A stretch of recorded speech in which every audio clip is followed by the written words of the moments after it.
Hello, this is Bill Booz, and this is Photography and Technology Tools.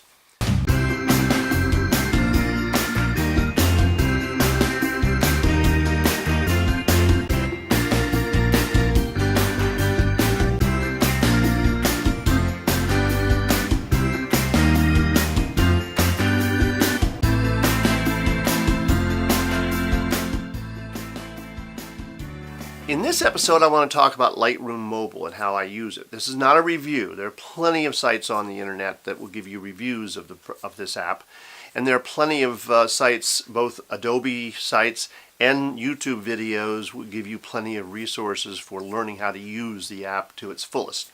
So that's not what this is about.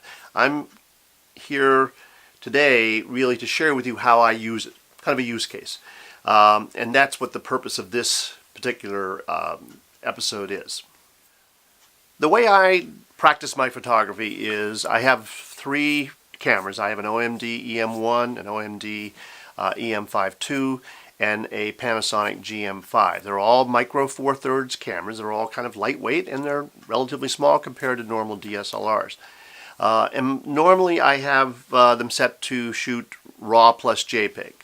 When I'm just do casually shooting and I'm just out gathering images that I'm interested in taking for my daily project or just for myself, I usually end up using just the JPEG.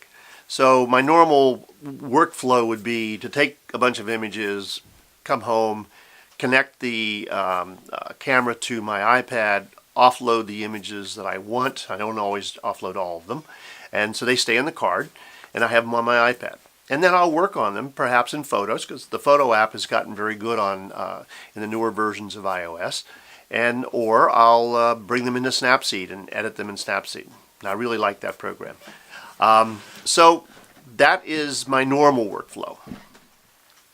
If however, I am recording an event for an organization, or perhaps I'm taking pictures at a family gathering, where there are lots of family members present, and I want to make sure I definitely get the image, and if I get maybe a little underexposed or overexposed, I have the latitude to fix it. So I'll keep the RAW file. And those images I typically will import to my desktop and into Lightroom.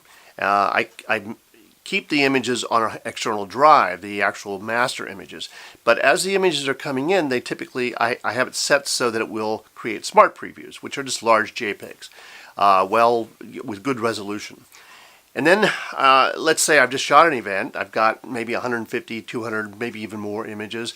I will sync that collection of those images, like an album, to my iPad or to the Adobe cloud, and then it comes down to my iPad as well and my iPhone.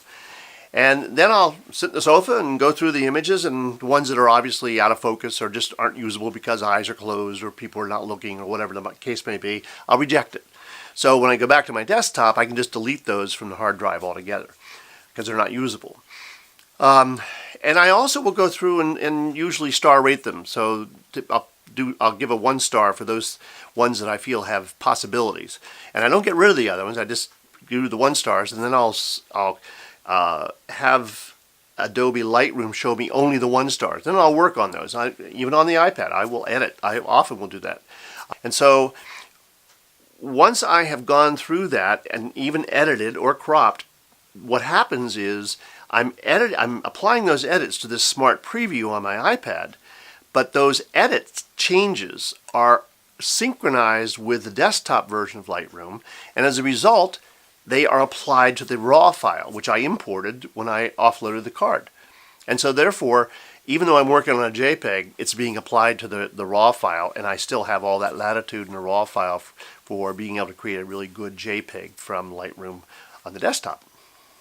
Now, my normal routine, as I explained earlier, was just to offload my images onto, using Wi-Fi onto my iPad. And these are the casual images that I may use for my 365 projects, or that I'm just taking because I enjoy taking pictures. What I have typically done is not even addressed the RAWs, not even brought them into Lightroom. So I do lose some images as a result of that. So what I'm looking at doing now with Lightroom Mobile is, as soon as I import the images onto my iPad, I'm going to import them into a collection in Lightroom Mobile. And what the advantage there is that collection will be synced with my desktop version of Lightroom. And as a result, the images that I have on my iPad that have never gone to a computer will be synced with the Adobe Cloud and then continued onto a sync with my desktop. So I end up having a copy of the file on my computer. And I can move it later to an external drive on my computer, and all's good. I may take that image and actually edit it in Lightroom. I may export it and edit it in Snapseed, because I love what I can do with Snapseed. But part of this will force me to do a little bit more with Lightroom, which is something that I really do need to learn a little bit better. Some of the I love to change images to black and white. I've stopped shooting in black and white on my camera, although I can, and I actually see the scene in black and white. And I'll do that sometimes, but and I don't lose the data as long as I use the raw version of that file.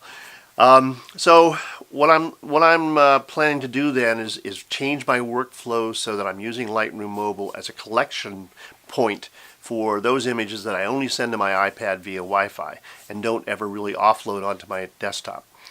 And then finally, Lightroom Mobile has some new features. In fact, the editing features have improved dramatically in the last update. And another thing that has happened is you've been able to for a couple versions, I just didn't really realize it, you're able to use Lightroom as a camera app. And so because I have an iPhone 7 Plus, it will record a raw file. I mean, I believe that's an iOS 10 thing, not necessarily just my particular version of the iPhone. But since it can record a raw file, Lightroom will take it as a raw file if you set it that way, and then and create a DNG, a digital negative file, the format that Adobe has made popular.